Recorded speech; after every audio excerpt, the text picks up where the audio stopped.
It took me 25 years to figure out what I'm going to tell you in the next 10 minutes. 25 years of relationships that didn't work, patterns that I couldn't break, and a version of myself I barely even recognized before I finally understood what was actually going on. And once I did, everything changed. Not overnight, but it changed in a way that really stuck.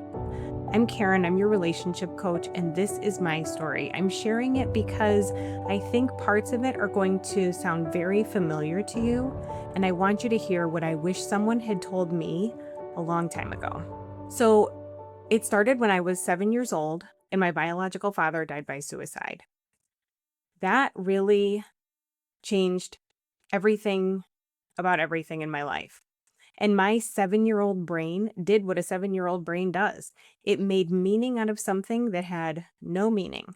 The story I made up about that was that I wasn't enough. I wasn't good enough. And I wasn't worth staying around for. That belief, that unspoken operating system that I had built into myself became the foundation of everything that came after. And here's what I want you to understand about that, because this is the part that changed everything for me. I didn't choose that belief. No 7-year-old chooses that, but I still carried it into every single relationship I had for the next 3 decades without even knowing it was there. What it looked like from the outside was this. I became very good at going along with whatever anybody else needed, whatever it took to stay connected to someone, because connection felt like survival. And losing connection, even the possibility of losing connection, felt like proof that I wasn't enough. And at the same time, underneath all of it, there was this fierce perfectionism running through me. I had to get everything right. I had to do everything on my own. I couldn't rely on anyone. And if it ever seemed like I got something wrong, I got super defensive. I dug in because being wrong felt like evidence of exactly what I already believed about myself and that I was so afraid other people would see that I wasn't enough. Those two things together, the people pleasing and the perfectionism, created a very specific kind of chaos in all of my relationships. I got into relationships that weren't good for me because I was looking for connection anywhere I could find it. I made decisions I'm not proud of. I tried to be whoever I thought the other person needed me to be in those moments. And then there was another part of me that took a little bit longer for me to even realize what was happening there. But when I was actually in a relationship that had the potential to be secure, healthy, one where someone genuinely loved me and wasn't going anywhere, I blew it up because I was so sure it was going to end anyway. So I would just do it first on my terms before I had to feel all of those abandonment wounds again. And I did that over and over. When I met my husband, though, it was different. I didn't want to blow up that relationship, but I also had absolutely no idea how to actually be in a relationship, a real one, a stable one, one that was healthy, that had good communication. Oh, and honesty, right? Something that I was not very good at because I couldn't even be honest with myself. So, how was I going to be honest with my partner? So, all of my old patterns kept running the show. It was the only way I knew how to be in a relationship. So we fought and I got more and more frustrated and I was so resentful and I didn't even really understand why because I had spent my whole life contorting into something else to whatever other people needed or what fit the situation. And now I was in this relationship where I was really wanting to be able to show up as myself. And I didn't know how to do that. The moment I remember most clearly is, and this was my big aha moment for my relationship, both with me and my husband, We went to the Arboretum in Dallas where we were living at the time, and they had a big fall display at the time. And my husband said, "Hey, sit on the big pumpkin. I'm going to take your picture and we're going to send it back to the family back at home." So I sat on the pumpkin. He took the picture. And I remember just sitting there thinking, we had a fight this morning. We haven't really talked all day. If we did, it was weird and awkward and full of tension. We're not okay.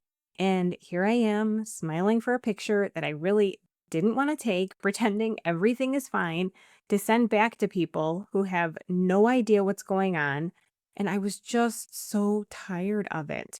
I was so tired of pretending, not just in my relationship with my husband, but also putting on this show for the world that everything was so great. I was just tired of performing a life that I wasn't actually living. And that is the moment where everything shifted for me. It wasn't actually really big and dramatic and all at once because honestly, I had no idea what was going to come after that. But I did have something inside of me say, I cannot keep doing this.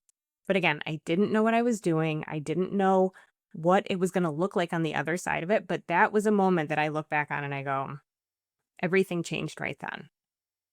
So, what happened after, though, was the hardest and most important work that I've ever actually done for myself.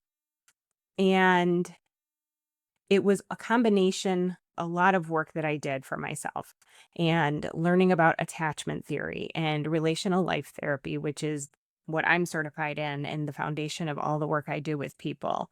And it was me realizing these four pillars that I call, the four pillars of a healthy relationship: emotion regulation, communication, healthy boundaries, and self care. I didn't have any of that. Right? I did not allow myself to have any of that because I was too busy figuring out what I had to do to keep everybody out there okay so that I could be okay. And I started working on all of those things. And all of that together is really the foundation of the work that I did with myself to be able to come back to me and really reconnect with me and be able to have a healthy relationship with myself so that I could then have a healthy relationship with my husband. And that is also the work that I do with everyone that I work with, right? But that work for me was figuring out what I wanted, what I needed, how to use my voice, really speak up for myself. There were so many changes in my relationship because I went from not showing up at all to really showing up. And so there was an adjustment period there. The version I was showing up as before was not the real me. It was a version of me-ish, but it wasn't me genuinely showing up how I am today. And I'm not going to tell you that all of this was easy or even that I have it all figured out now. I still have hard days. I still have those old patterns that got baked into me when I was a kid.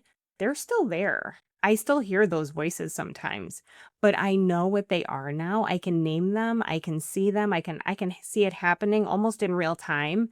And I have the ability to decide what I'm going to do next. Am I going to go this way or that way? Right. And so that's actually the work. That's the change that was created. And that literally changes everything because before you know what that pattern is and how it's impacting you, you're just operating on instinct. It's that nervous system response trying to keep you safe, connected, and protected. And so once you learn how to do that differently, how to give your nervous system a rest, and you can show up and handle those situations, not from a place of fear and protection, but from an intentional, grounded space. That's where the change really happens. And that's how I learned to stay in a relationship as me, not the version of myself that was just trying to keep something together at all costs. So here's what I wish someone had told me: the relationship wasn't the problem. I wasn't the problem either.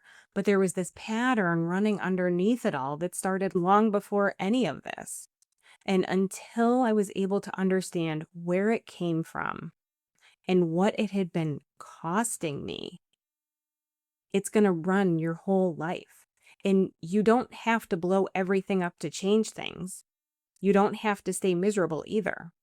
There's a third option, and it does start with you, just like all of my work started with me, not him, not trying to change the relationship, but trying to change how I showed up in the relationship, which then changes everything after.